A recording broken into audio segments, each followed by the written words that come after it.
Now, breaking news from WRAL. Coverage you can count on. A person is dead after a crash on Redwood Drive in Durham. Coming up, everything we know from state troopers. It's a cold start out there. We take a live look at our temperatures, mostly in the mid to upper 20s, but it feels a lot colder than that with the wind chill. I'll show you coming up. And on this very chilly morning, thousands of young soccer players in Raleigh this weekend to show off their best skills, how the athletes and fans are preparing to brace the cold for the NCFC Youth Girls College Showcase. Also, we'll get a better picture of how unemployment numbers are doing all across the country. The Positive Outlook economists are predicting ahead of today's November jobs report. Welcome in on this 8 o'clock hour. I'm Ken Smith. We're so happy you're with us this morning. Always appreciate your time. Let's get things started by getting back to meteorologist Elizabeth Gardner, the WRAL Severe Weather Center, tracking this so cold morning. Yes, it's a pretty one, though. We take a live look at Apex. Gorgeous blue sky. Of course, holiday decorations. It's going to be a big weekend for people to be out and about. Christmas decorations, doing holiday shopping. 26 is our temperature right now. And our wind is fairly light at 3 miles per hour, but it doesn't take much wind to really make it feel a lot colder than it really is. 17 in Southern Pines, that's the wind chill. 20 in Goldsboro, 19 in Rocky Mount, 17 in Roxborough. It feels like 22 with those just light winds. But we'll likely see that wind chill being pretty chilly through the day today. This is a look at our actual temperature, 37 at lunchtime. We'll see highs in the low 40s with lots of sunshine. Coming up, we're going to talk more about how many more cold mornings we see before a big warm-up rolls in. Anthony? Warm-up sounds nice, Elizabeth. As we get a check on the roads, though, on this Friday morning. Couple areas of concern, though, that will be inconvenient, of course, if you're headed in this direction. One crash that just popped up, Lake Boone Trail there westbound at I-440 westbound. Definitely some slowdowns, but thankfully they're not in the red quite yet, but that could be impacting your morning commute. Those sensors are in the yellow at this point. Also, 1010 Road eastbound at Lake Wheeler Road, right about there. You can see US 401 off to the right side of that crash. No major delays with that one either, but just something to keep in mind. It will slow down your commute a little bit. I-40 looking really good, but we'll watch it here through the next couple hours. We're following some breaking news in Durham County where there's been a deadly crash this morning. This is on Redwood Road near Electra Road. That's where we find WRAL's Nick Perlin and the WRAL Breaking News Tracker with what he's been able to find out. Nick, what do you know? Well, Ken, we do know sadly one person has died in this crash, and it does appear that it is a single crash behind me. I'm going to step out of the way and let my photographer get a better look at what we're seeing here. You can see the back light of the pickup truck here is badly damaged, and it also looks like the front tire there on the driver's side of the pickup truck is completely knocked off of the car itself. So let's get you to some video from Sky 5. This is so you can see a better look here of Redwood Drive. You can see state troopers here have the entire area here blocked off as they try to figure out what exactly happened and what exactly led to this crash. That's really what we're still trying to figure out, is how did this happen early this morning? Again, we do know one person has sadly died, and right now the road is closed as state troopers try to figure out, or rather investigate, what happened here early this morning. As we get more details, we'll be sure to update you. Reporting live in Durham, Nick Perlin, WRAL News. Well, thousands of fans, players, and families will have to brave the cold weather during a major sporting event today. The Visit Raleigh Girls Showcase is just getting started. WRAL's Destiny Patterson joining us live from the WRAL Soccer Park in North Raleigh. And Destiny, some activity has picked up behind you.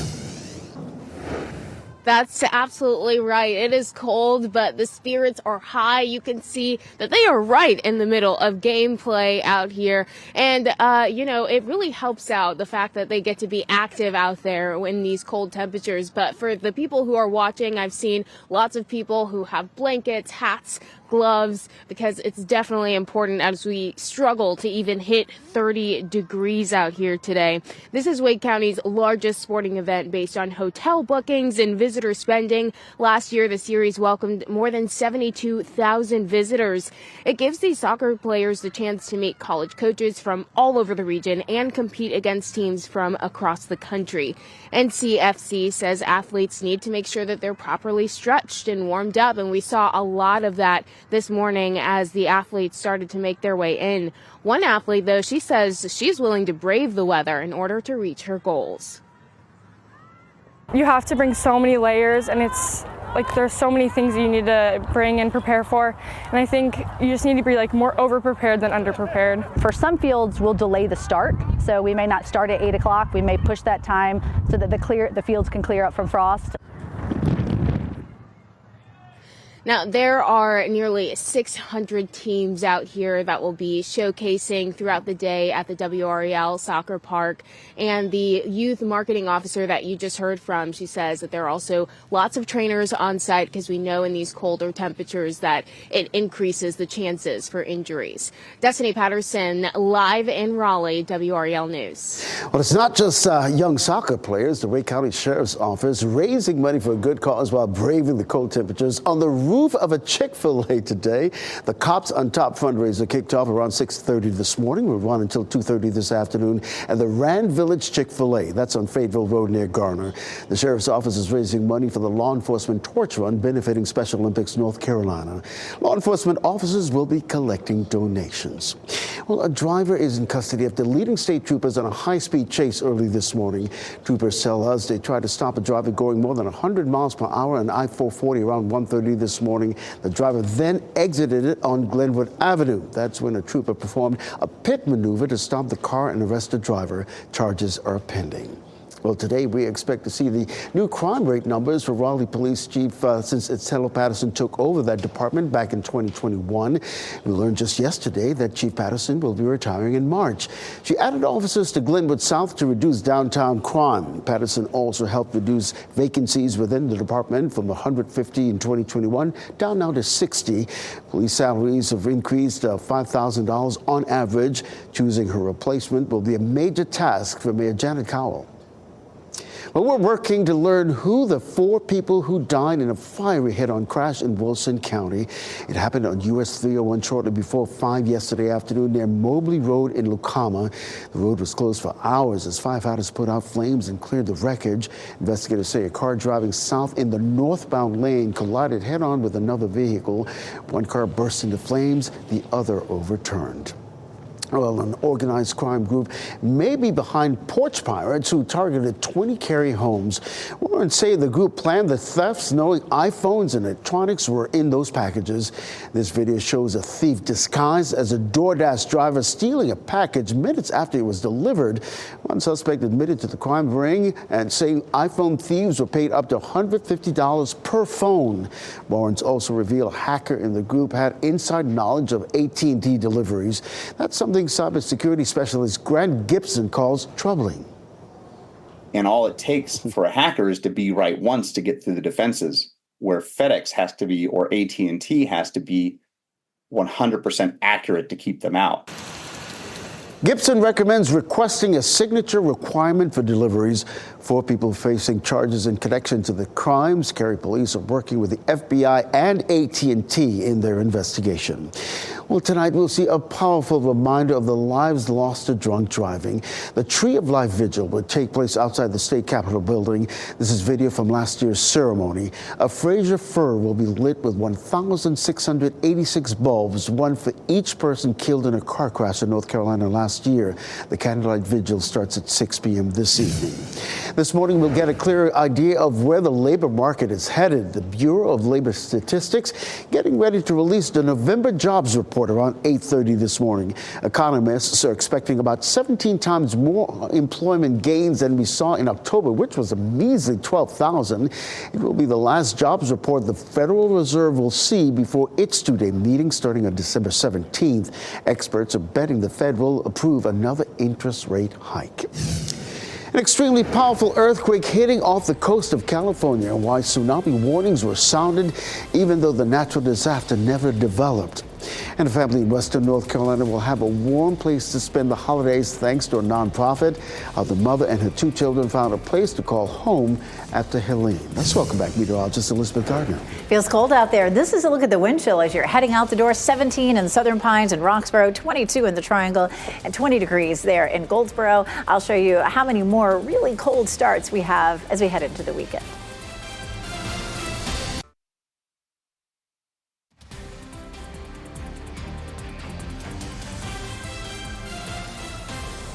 8:12, welcome back. You're looking live at North Hills this morning. Carolina blue skies hanging over that shopping area, but don't let the sunny skies fool you. It is very cold outside.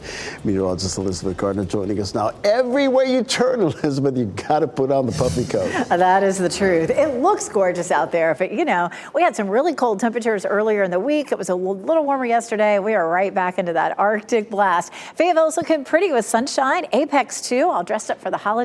And Raleigh, you can see in front of the legislative building, the wind is moving a little bit, and it doesn't take much for there to be a significant wind chill. We'll take a look at that in a minute. Chapel Hill here looking pretty, courtesy of Top of the Hill restaurant. It is going to be chilly for today and tomorrow. 42 this afternoon, 49 on Saturday.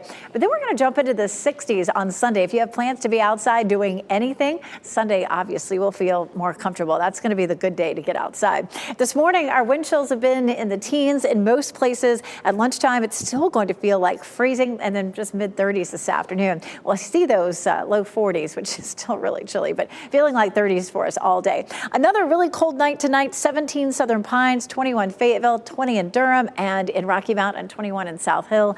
We won't have much of a wind chill tomorrow. The winds will be fairly calm. High pressure is building in, and that is going to help to keep things chilly for the next couple of days. But we begin to see our wind shifting again by Sunday, back to southerly. That'll bump us into the 60s, and we'll see 60s Monday, Tuesday, and Wednesday. With that, though, comes some rain, some light showers, potentially Monday and Tuesday. But Wednesday, when the front gets closer to us, we may see some heavy rain, even some thunderstorms possible. Let's walk on through it. This is Monday morning. Most likely Monday morning will be dry, but into the afternoon, we'll see some scattered rain, and then it'll be with us on and off on Tuesday. Wednesday, when the cold front gets a little closer to us, that's when we see more of this moisture streaming in. This is going to be Wednesday morning at 8 a.m., and it just continues on through the day. Now, the timing may change a little bit with this, so keep checking back. It does look like we turn a lot colder behind this front. This could bring us some much needed rain, though, maybe 1 to 2 inches of rainfall across our viewing area. And of course, we are behind. We've had a fairly dry fall.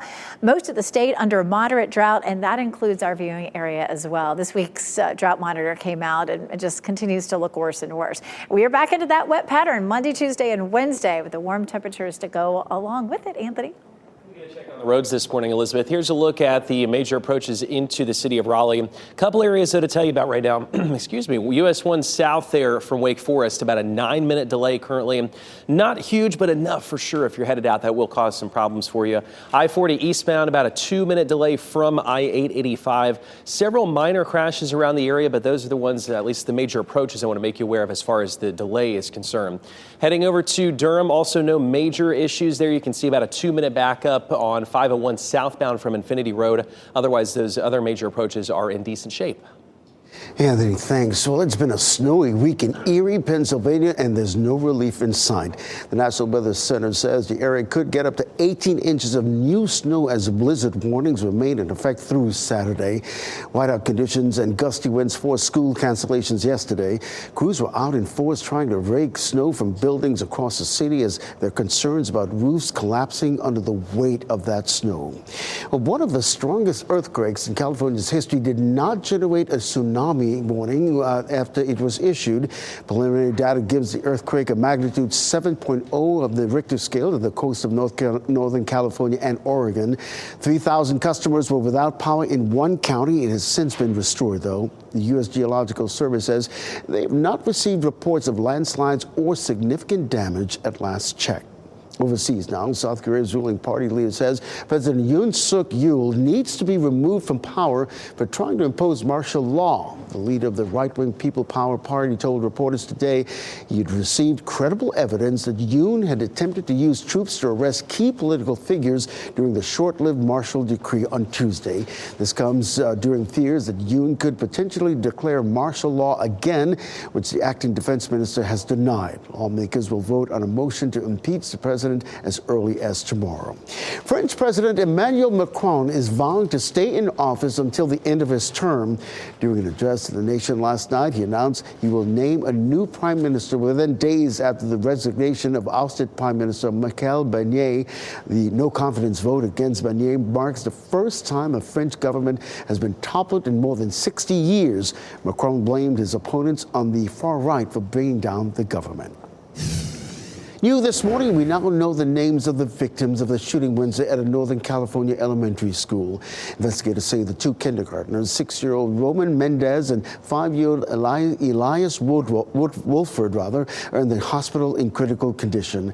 Both suffered internal injuries and will undergo a number of surgeries. Authorities also identified the shooter as 59-year-old Glenn Litton. Investigators say Litton was found on the school's playground, dead from a self-inflicted gunshot wound. The FBI is helping in this investigation. But this morning, jury deliberations resume in the trial of Daniel Penny. The Kalamazoo Marine veteran is charged with killing a man on a subway train. The jury has been deliberating since Tuesday.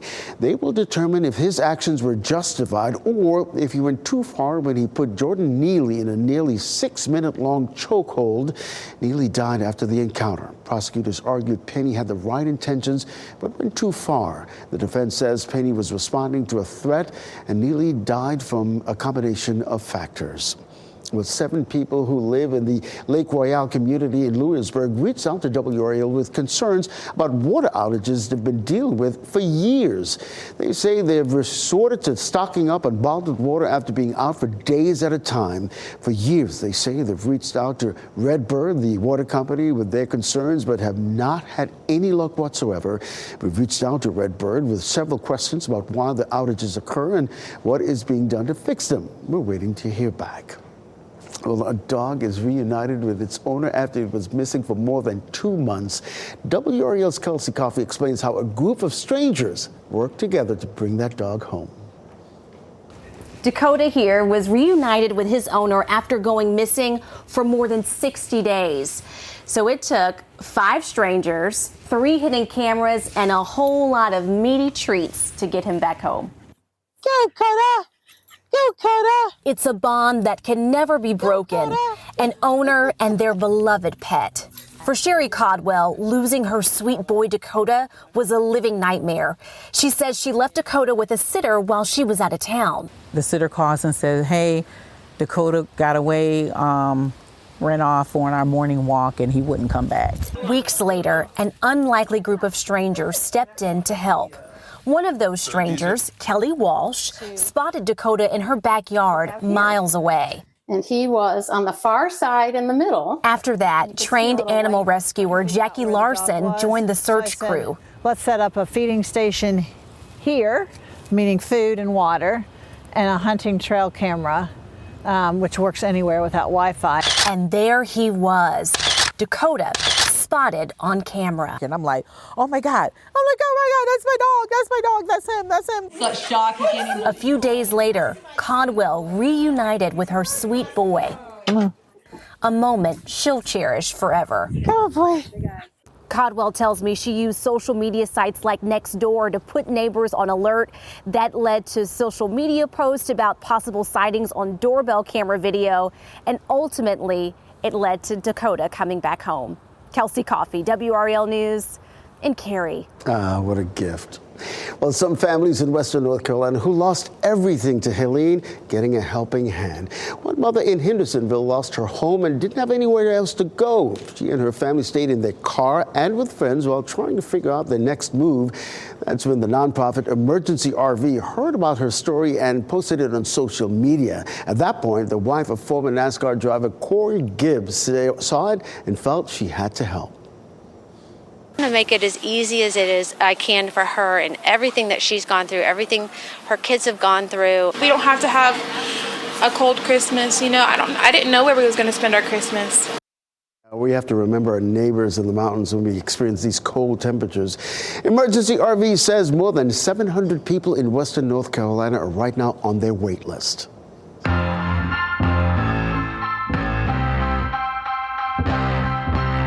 It's officially the holiday season with Christmas parades, holiday markets, tree lightings, brightening the weekend. Let's take a look at this weekend's best bets, starting with the tree lighting ceremony in Cary. Downtown Cary's tree lighting celebration happening this weekend. Events will be held all day tomorrow. This is video from last year's event.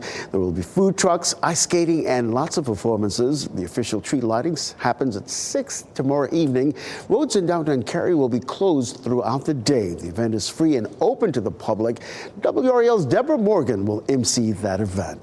Now, if you need to mark off some items on your Christmas list, a holiday market in Raleigh can help you do that.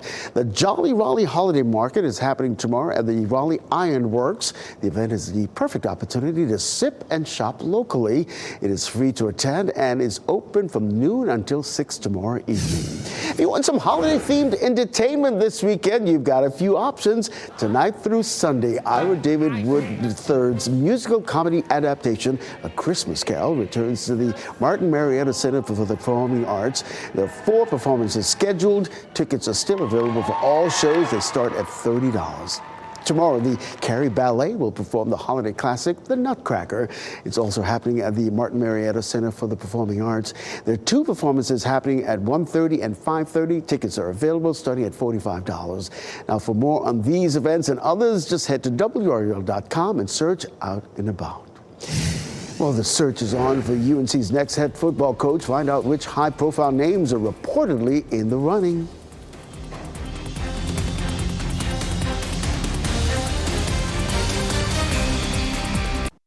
As you get into your car, tune to WRAL News Plus on your radio. In Raleigh on 99.3 FM. In Durham, 96.5 FM. And everywhere on 101.5 HD3. Good morning at 8:26. I'm Ken Smith. Let's get right to meteorologist Elizabeth Gardner, the WRAL Severe Weather Center, tracking this very chilly morning. It is cold out there. It looks beautiful. We take a look through downtown here at Memorial Auditorium with that pretty tree there in the foreground. Temperatures are in the 20s right now, 27 in Lewisburg, 24 Southern Pines, 26 in Tarboro, 27 in Irwin and in Goldsboro. Hour-by-hour wind chill, though. Temperatures have been feeling like teens this morning. It's going to feel like 32 at lunchtime, and it's only going to feel like the mid-30s as we head through the afternoon. Walking the dog, no matter what time of day it is, you're going to want to be bundled up. Our high this afternoon, 41. As we get a check on the roads this morning, there are a couple crashes to make you aware of if you're headed out for your Friday. The first one here is on Chapel Hill Road eastbound at Edwards Mill Road. There's Chapel Hill Road right about there. Good thing with this one is no major backups are showing up with our sensors, but still, of course, it will be inconvenient for you if you're headed that way. Also, Jones Franklin Road southbound at I-440 westbound. Again, the sensors are in the green, but still just something to be aware of. And that's what we're looking at there with those crashes. Lake Boone Trail westbound at I-440 westbound. Also a crash showing up. Anthony, thanks. One person is dead after a single car crash in Durham. This happened on Redwood Road near Electra Road around 6:30 this morning. You can see a black pickup truck severely damaged. We're working to learn what led up to the crash and the victim's identity. A driver is in custody after leading state troopers on a high-speed chase early this morning. Troopers tell us officers tried to stop a driver going more than 100 miles per hour on the Beltline around 1:30 this morning. The driver exited on Glenwood Avenue. That's when a trooper performed a pit maneuver to stop the car and arrest that driver. Charges are pending. Next on Fox 50, the search for a new Raleigh police chief up next, and also up next on Today, Rudolph returns home on his 60th anniversary. Now, breaking news from WRAL. Coverage you can count on. A person is dead after a crash in Durham. Coming up, we'll show you the severe damage to this pickup truck. And it's a cold start this morning. Temperatures are in the 20s, but it will feel colder than that as you step out. I'll show you the wind chill. Speaking of cold, Wake County's largest sporting event of the year is happening right now. How the players and fans are bracing for the cold weather. Also, Raleigh Police Chief Estella Patterson is retiring. The improvements she made regarding crime in the city as the search for her replacement begins. So happy you're with us here at 8:30 on Fox 50. We always appreciate your time. Let's get right back to meteorologist Elizabeth Gardner in the WRAL Severe Weather Center, tracking these cold temperatures we're experiencing. The Arctic blast, it rolled right back in again last night. I haven't seen a lot of people walking up and down Fayetteville Street. This is a look from our Jimmy V camera, but you want to be bundled up out there. You may wonder what this is on the left side of the screen. You get all bundled up this evening. You can head out to Illuminate Raleigh, which lasts through the holiday season. Lots of light installations around downtown. 26 is our temperature. Our wind is fairly light right now, but it does make an impact in terms of the way it feels. It feels like 22 in the Triangle, but our wind chill's still in the teens in a lot of places. Southern Pines, Rocky Mount, and Roxborough all still feeling like the teens right now. Hour by hour, we'll see highs only climbing into the low 40s. That's well below normal. Temperatures will drop fast this evening on down to around freezing. We do have a warm up for the second half of the weekend. I'll show you that coming up, Anthony. Elizabeth, as we get a check on the roads on this chilly morning, here's a look at our I-40 at Aviation Parkway camera. Things are moving along pretty smoothly. I will say that watching this camera, there's definitely been that normal kind of morning congestion where it slows down for a little bit and then keeps on going, but I don't foresee any big issues if you're headed there on I-40. Otherwise, a look across the area. Here's a look into the major approaches for Raleigh itself. A 9-minute delay, US 1 south from Wake Forest. Otherwise, we're looking pretty good. We look ahead here to the city of Durham. Also, some of those major approaches are a little bit slower, but no major backups at the moment. Looking pretty good, but we'll continue to keep a very close eye on it through the next couple hours. Anthony, thanks. We're following some breaking news right now in Durham, where there's been a deadly crash on the road. It happened on Redwood Road near Electra Road, and that's where we find Nick Perlin, the WRAL breaking news tracker, with what he's been able to find out. Nick, what do you know? Well, Ken, I can tell you right now, crews are actually in the process of towing away that pickup truck, that car that crashed earlier this morning. I'm going to step out of the way and show you some of the damage, and you can see just a severely damaged pickup truck. The back light is damaged, and actually you can also see the tire was actually knocked off during this crash. Now, again, we do know one person was killed. Let's get you to some video from Sky 5, and the main thing that we're still trying to figure out is how this happened. You can see state troopers are still here. They have both lanes here on Redwood Road blocked off as they try to figure out what led to this crash. And that's really the main thing that we're still trying to figure out as investigators are trying to piece together the evidence. We'll try to get more information on what exactly happened here early this morning. Once we have that, we'll be sure to let you know. Live in Durham, Nick Perlin, WRAL News. Well, soccer fans are bundling up this morning. Wake County's largest sporting event, the Visit Raleigh Girls College Showcase, is happening right now. WRAL's Destiny Patterson joining us live from the WRAL Soccer Park in North Raleigh. And Destiny, I'm sure all those players like the fact that they get to move around that pitch.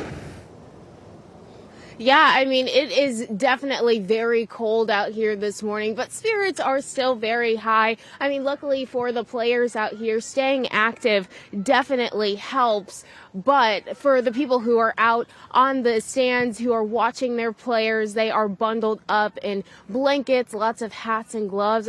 In fact, I talked to one parent who said that she went and bought a blanket just this morning after seeing how cold it was. I mean, we're struggling to even hit the 30s this morning. This is Wake County's largest sporting event based on hotel bookings and visitor spending.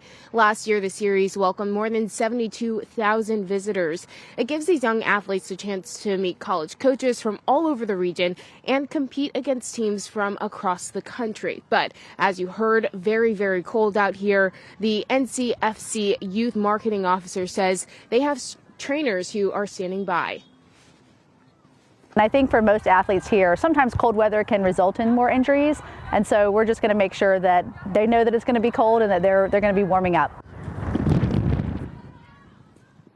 And that's really important because as the temperatures drop, it definitely increases the possibility for injuries. And we did see a lot of teams that were taking a lot of effort and putting more focus on those warm-ups this morning. We have nearly 600 teams from all over the country that are here at the WRAL Soccer Park. Destiny Patterson, WRAL News, live in Raleigh. Well, the driver is in custody after leading state troopers on a high-speed chase early this morning. Troopers tell us troopers tried to stop a driver going more than 100 miles an hour on the Beltline around 1:30 this morning. The driver then exited onto Glenwood Avenue. That's when a trooper performed a pit maneuver to stop the car and arrest the driver. Charges are pending. Today, we expect to see the new crime rate numbers for Raleigh since Chief Stella Patterson took over the police department back in 2021. We learned just yesterday Chief Patterson will be retiring in March. She added officers to Glenwood South to reduce downtown crime. Patterson also led the response to the Hedingham mass shooting. Choosing her replacement will be a major task for new Mayor Janet Cowell. Do you think Raleigh is safer now than it was when she first became chief? Yeah, I mean, absolutely. Just in terms of the force itself, right? When you have 150 vacancies, obviously we were coming out of COVID, coming out of a lot of other community events, and I think we are stronger. Well, when Chief Patterson started, the department had 150 vacancies. Today, that's down to 60. That number will drop to 0 once current recruits join. Police salaries have also increased $5,000 on average. Gallo says she's considering internal and national candidates for Patterson's replacement. She says the city will also gather community input. Well, this morning marks day 3 in the manhunt for the gunman who shot and killed United Healthcare CEO Brian Thompson. Last night, investigators revealed the shooter traveled on a Greyhound bus from Atlanta to New York. It's not known if he boarded the bus in Atlanta or somewhere else, though. Authorities say he arrived in the city on November 24th and checked into a hostel in the Upper West Side. He left that hostel on the 29th and then returned the next day, checking in with a fake New Jersey ID. We'll update you as soon as we get new information. Well, we're keeping a close eye on this story as it develops. Make sure to tune in to our newscast starting at noon, of course, again at 4 and 7 to 7:30 this evening on WRAL for any new information. Well, we're working to learn who the 4 people who died in a fiery head-on crash in Wilson County. This all happened on US 301 shortly before 5 yesterday afternoon near Mobley Road in Lucama. The road was closed for hours as firefighters put out flames and cleared the wreckage. Investigators say a car driving south in the northbound lane collided head-on with another vehicle. One car burst into flames, the other overturned. Witnesses say the scene was something they'll never forget. I'm just so sad because that's what I said. It was a really bad wreck. It just freaked me out. I've seen wrecks and I've never seen that much debris in the road. McDougal says she'd been on that same road minutes earlier. It could have been her. Investigators say there were 2 people in each car. All 4 died at the scene. Here in the WRAL Live Center, one thing that I'm watching this morning is the jobs report that just came out a little bit ago. It's actually, we're talking about 227,000 jobs that were added to the economy here, but didn't get a chance to finish the presentation here. I thought it was coming up here after the break, but I can just tell you right now that there has been an increase in the unemployment rate to 4.2%, which is actually higher than last year. We also know that the number of people without jobs obviously going up as well. We're watching a little bit closely to see how the market reacts to this. And of course, we see that President-elect Donald Trump will be in the White House next month and how things could shift as he moves into power. The organization that accredits St. Augustine's University will make a final decision by early next week. The university has been on probation since July, working to prove that it is in good financial standing with proper oversight. Last month, St. Aug announced it was cutting staffing in half and offering fewer classes in order to reduce expenses. The accrediting board will vote on St. Augustine's next step at this month's annual meeting. There's a lot of talk about who will be UNC's next football coach. Inside Carolina reporting 6-time Super Bowl champion head coach Bill Belichick has been interviewed for Carolina's head coaching vacancy. It's been reported Belichick wants to get back into coaching after leaving the Patriots after last season. Now, one potential candidate that has been floated out there is Tulane head coach John Sumrall. The Green Wave are 9-3 this season and are playing for the AAC championship this weekend. Some also think Georgia Bulldogs defensive coordinator Glenn Schumann could be a candidate. WRAL's Pat Welter posted on X. He's been told the team will be given an update on the coaching search on Sunday. We'll see if any announcements are made to us by Sunday or Monday. We'll keep you posted. Speaking of football, the Detroit Lions clinching a playoff spot with a last-second win over the Green Bay Packers. The score was tied at 31, and Detroit went for it on 4th down 4 times. The 5th time was the charm, setting up Jake Bates' 35-yard field goal just as time expired. It was a 34-31 win, putting the Lions at 12-1, keeping the number 1 seed in the NFC. The NFL's Week 14 continues Sunday right here on Fox 50 and, of course, on WRAL. The Carolina Panthers are on Fox 50 this week. They'll be in Philadelphia to take on the Eagles. That game begins at 1 p.m. Then after that, tune in to WRAL for Sunday Night Football. The Los Angeles Chargers will be in Kansas City to take on the Super Bowl champs Chiefs. That game is set to kick off at 8:20. You know, years after a fire ripped through Notre Dame Cathedral, repairs on the historic monument are complete. We'll tell you which elected leaders from the U.S. will attend the grand reopening this weekend.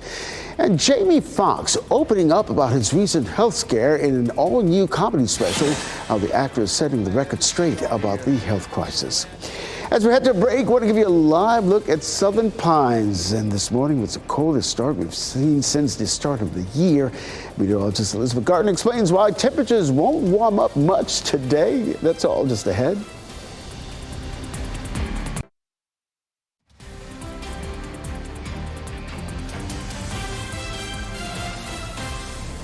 Welcome back at 8:44. We take a live look at the downtown Cary Park. Just a beautiful area. Can't wait to take my children there. It's going to be nice.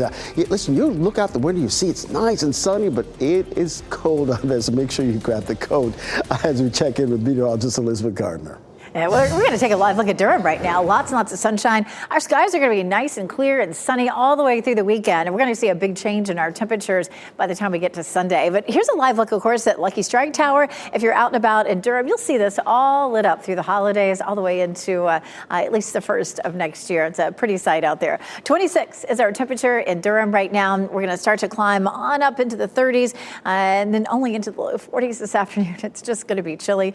Right now it's 28 in Fayetteville, 26 in Rocky Mount, and 23 in Roxborough. And we take a look at the 24-hour temperature change. It's huge. Yesterday, our wind was coming out of the south. Our morning temperatures were in the 40s, and now, of course, we're in the 20s. And so that's anywhere from 20 to about 25 degrees colder than this time yesterday. Yesterday was windier. We had a front come through. That kicked up the winds. And then today, it'll still be a little breezy, but not as windy as yesterday. But our temperatures will be a lot colder, so there will be a bit of a wind chill. Notice how the winds do almost go calm overnight tonight. That means there won't be a wind chill for tomorrow. It's still going to be cold, but we're not looking at a wind chill. This is a look at our 24-hour wind chill. By lunchtime, it still just feels like 32, feeling like 35 as we head through the afternoon. And then this evening, it's going to drop right on into the 20s pretty quickly if you're going to be out and about to Friday, headed out to First Friday in Raleigh or out to dinner.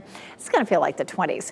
Our high this afternoon in Raleigh, 42, 40 in Durham, and 44 in Fayetteville. Outdoor plans over the weekend. It's a go in terms of the fact that it's going to be dry. But just Saturday, we put the caution sign up. Highs will be in the upper 40s. Just make sure you're bundled up heading out Saturday. Now, Sunday, we're going to see a switch in our winds to southerly. Our highs will be in the low 60s. So Sunday will be the choice day to get outside. I know there are a lot of holiday markets out this weekend and other things you may be doing outside. Saturday is going to be chilly. Sunday, pretty comfortable. 57 is our normal high. So Sunday's 63 puts us above normal. Certainly today and tomorrow we are below normal. The warm air rolls on in, and we'll feel it even in the mornings as we get into early next week. We're going to talk more about what else to expect next week in a second. But our normal low is 36. We're below that for Saturday and Sunday before we start to see a wind shift and a warm up. Again, Saturday is going to feel chilly. It'll feel like low to mid 20s. We won't have as much of a breeze, which is great for anybody heading out to the Apex Christmas Parade on Saturday evening.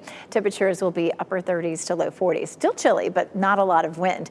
Of course, once we warm up Monday, Tuesday, and Wednesday, we have rain to go along with it. We could see 1 to 2 inches, which we definitely need.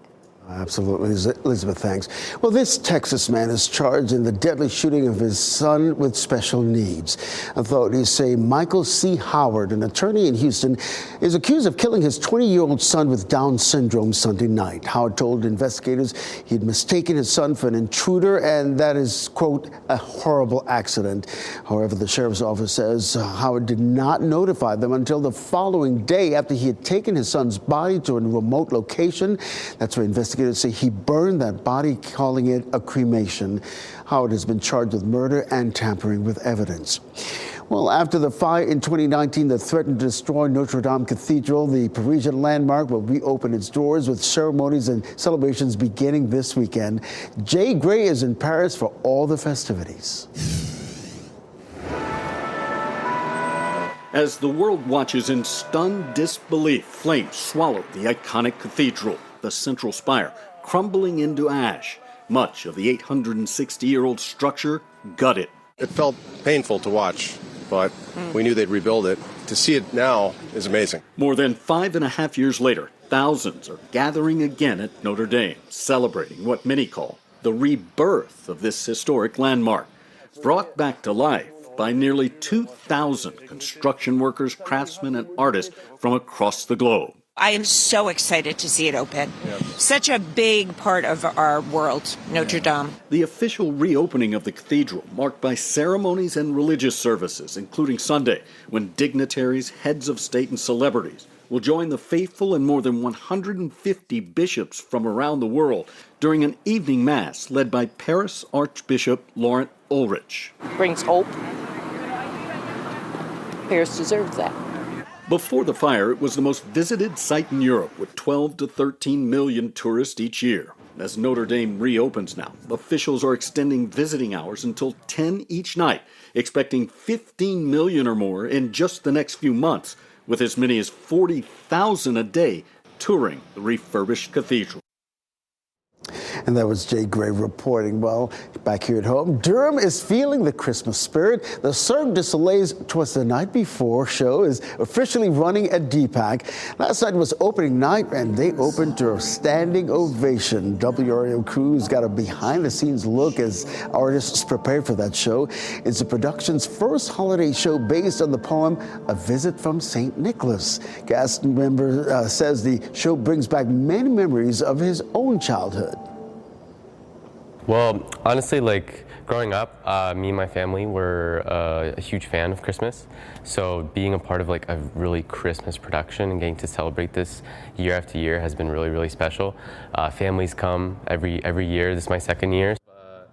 The show runs at DPAC now through December 15th. Well, a piece of Hollywood history is up for sale with a hefty price tag.